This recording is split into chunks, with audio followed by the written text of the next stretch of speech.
যে অসমৰ সকলো চৰকাৰী কৰ্মচাৰীক পুৰণি পেঞ্চন ব্যৱস্থাৰ অধীনত পেঞ্চন দিয়াৰ ব্যৱস্থা কৰিব লাগে। নতুন পেঞ্চন সিস্টেম বা নেশ্যনেল পেঞ্চন সিস্টেম এইটোৰ জৰিয়তে অসমৰ কৰ্মচাৰীসকলক পেঞ্চন দিয়াৰ কথা কৈছিলে প্ৰথমতে। তাৰপিছত আকৌ এইবাৰ চেণ্ট্ৰেল গভৰ্ণমেণ্টে নতুন এখন আইন আনিলে গেজেট নটিফিকেশ্যন দি যে এখন আকৌ UPS বুলি ইউনাইটেড পেঞ্চন স্কিম বুলি নতুন এখন আইন আনিলে। আৰু এই আইনখন পঢ়ি চাই দেখিলোঁ যে UPS সিস্টেমত যদি ইউনাইটেড পেঞ্চন স্কিমত যদি পেঞ্চন দিবলৈ হয় তেতিয়াহ'লে NPSতকৈও আনকি মানুহবিলাকে ক'ৰবাত অসুবিধাতে পৰিব। UPSত খালি এটাই বস্তু আছে, NPSত মানে বজাৰৰ ওপৰত কেইটকা পেঞ্চন পাব সেইটো ব্যৱস্থা আছিলে। UPSত খালি মিনিমাম পেঞ্চন 10 বছৰ কাম কৰিলে 10,000 টকাৰ পেঞ্চন পোৱাৰ ব্যৱস্থা এটা আছিলে। এইটোৱে মাত্ৰ অসুবিধা আছিলে, কিন্তু অসুবিধা ধেৰ। আৰু আজি যদি চাকৰিত জইন কৰিলে আৰু 10 বছৰৰ পাছত যদি কোনোবা এজন মানুহ ৰিটায়াৰ কৰিলে 10 বছৰৰ পাছত 10,000 টকাৰ যদি পেঞ্চন পায় তেতিয়াহ'লে সেই পেঞ্চনটো আজিৰ দিনৰ 1,000 টকামান হ'ব। তাৰমানে চৰকাৰী এজন কৰ্মচাৰীয়ে এজন শিক্ষকে অৰুণোদয় আঁচনিতকৈ কম পইচা পাব। অৰুণোদয় আঁচনিতকৈ পেঞ্চনটো কমকৈ পাব। গতিকে তেওঁলোকৰ জীৱন বৰবাদ হৈ যাব। মই এজন MLA, মই জিকাৰ পাছত এদিন যদি শপত লওঁ আৰু এদিন যদি বিধানসভাত বহোঁ তাৰ পাছতে মই পেঞ্চন পাবলৈ যোগ্য হওঁ। আজিৰ দিনটোত বোধ হয়, মোৰ মনত নাই, আজিৰ দিনটোত বোধ হয় অতি কমেও 60,000 পৰা 80,000 টকা পেঞ্চন এজন বিধায়কে পায়।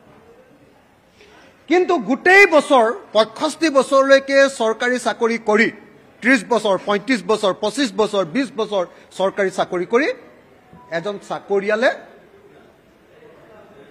10,000 টকাৰ পৰা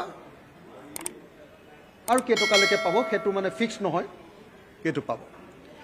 আগতে মানে পেঞ্চন পোৱা মানুহজনে পেঞ্চন পাই ওলাই যাবৰ সময়ত কি কৰে, অৱসৰৰ সময়ত এটা এককালীন সাহায্য পায়।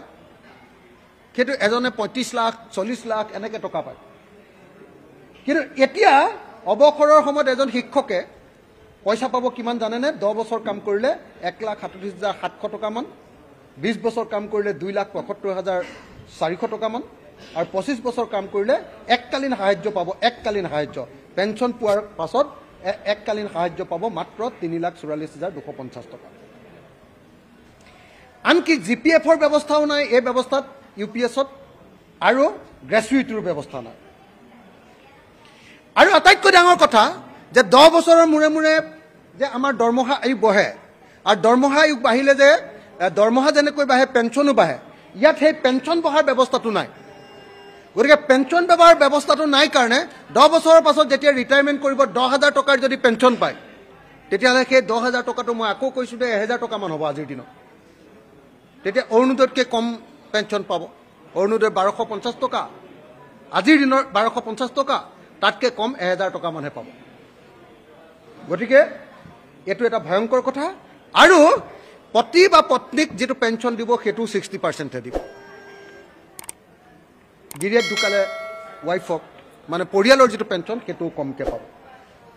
গতিকে আমি দেখিছোঁ যে UPS চিষ্টেমটোক কৰ্মচাৰীবিলাকে কেতিয়াও মানি লোৱা নাই।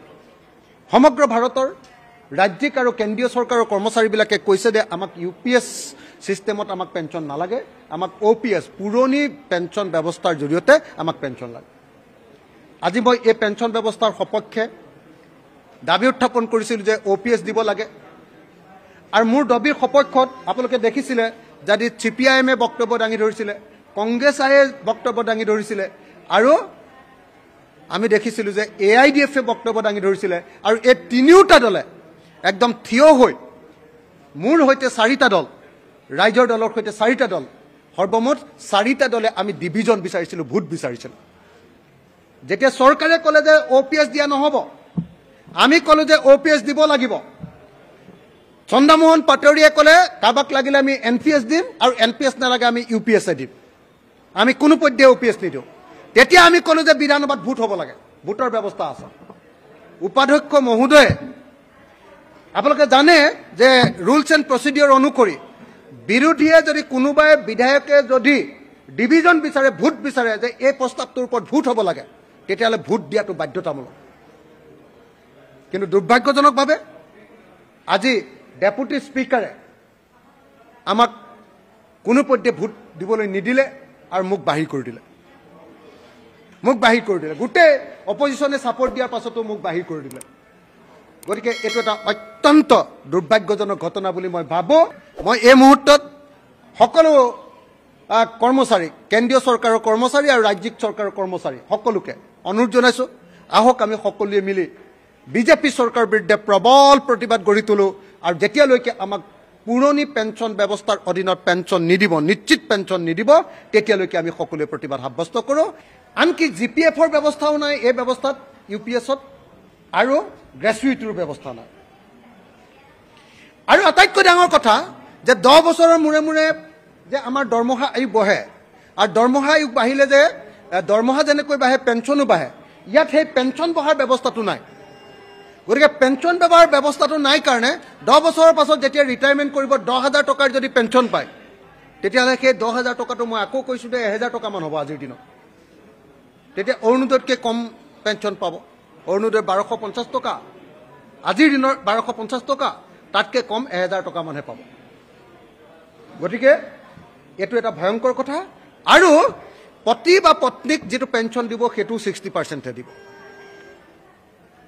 গিৰিয়েক ঢুকালে ৱাইফক মানে পৰিয়ালৰ যিটো পেঞ্চন সেইটো কমকৈ পাব গতিকে আমি দেখিছোঁ যে ইউপিএছ ছিষ্টেমটোক কৰ্মচাৰীবিলাকে কেতিয়াও মানি লোৱা নাই সমগ্ৰ ভাৰতৰ ৰাজ্যিক আৰু কেন্দ্ৰীয় চৰকাৰৰ কৰ্মচাৰীবিলাকে কৈছে যে আমাক ইউপিএছ ছিষ্টেমত আমাক পেঞ্চন নালাগে আমাক OPS পুৰণি পেঞ্চন ব্যৱস্থাৰ জৰিয়তে আমাক পেঞ্চন লাগে আজি মই এই পেঞ্চন ব্যৱস্থাৰ সপক্ষে দাবী উত্থাপন কৰিছিলোঁ যে OPS দিব লাগে আৰু মোৰ দাবীৰ সপক্ষত আপোনালোকে দেখিছিলে যদি CPIMয়ে বক্তব্য দাঙি ধৰিছিলে কংগ্ৰেছে বক্তব্য দাঙি ধৰিছিলে আৰু আমি দেখিছিলোঁ যে AIDFে বক্তব্য দাঙি ধৰিছিলে আৰু এই তিনিওটা দলে একদম থিয় হৈ মোৰ সৈতে 4টা দল ৰাইজৰ দলৰ সৈতে 4টা দল সৰ্বমুঠ 4টা দলে আমি ডিভিজন বিচাৰিছিলোঁ ভোট বিচাৰিছিলোঁ যেতিয়া চৰকাৰে ক'লে যে OPS দিয়া নহ'ব আমি ক'লোঁ যে OPS দিব লাগিব চন্দ্ৰমোহন পাটোৱাৰীয়ে ক'লে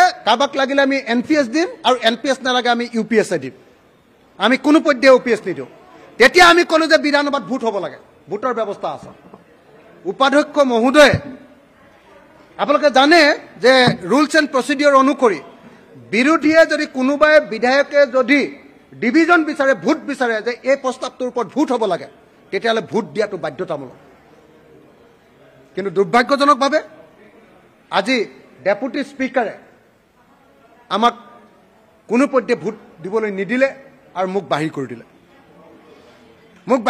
গোটেই অপজিশ্যনে ছাপৰ্ট দিয়াৰ পাছতো মোক বাহিৰ কৰি দিলে গতিকে এইটো এটা অত্যন্ত দুৰ্ভাগ্যজনক ঘটনা বুলি মই ভাবোঁ মই এই মুহূৰ্তত সকলো কৰ্মচাৰী কেন্দ্ৰীয় চৰকাৰৰ কৰ্মচাৰী আৰু ৰাজ্যিক চৰকাৰৰ কৰ্মচাৰী সকলোকে অনুৰোধ জনাইছোঁ আহক আমি সকলোৱে মিলি বিজেপি চৰকাৰৰ বিৰুদ্ধে প্ৰবল প্ৰতিবাদ গঢ়ি তোলোঁ আৰু যেতিয়ালৈকে আমাক পুৰণি পেঞ্চন ব্যৱস্থাৰ অধীনত পেঞ্চন নিদিব নিশ্চিত পেঞ্চন নিদিব তেতিয়ালৈকে আমি সকলোৱে প্ৰতিবাদ সাব্যস্ত কৰোঁ এই আহ্বান জনাই মোৰ বক্তব্য সামৰণি মাৰিছোঁ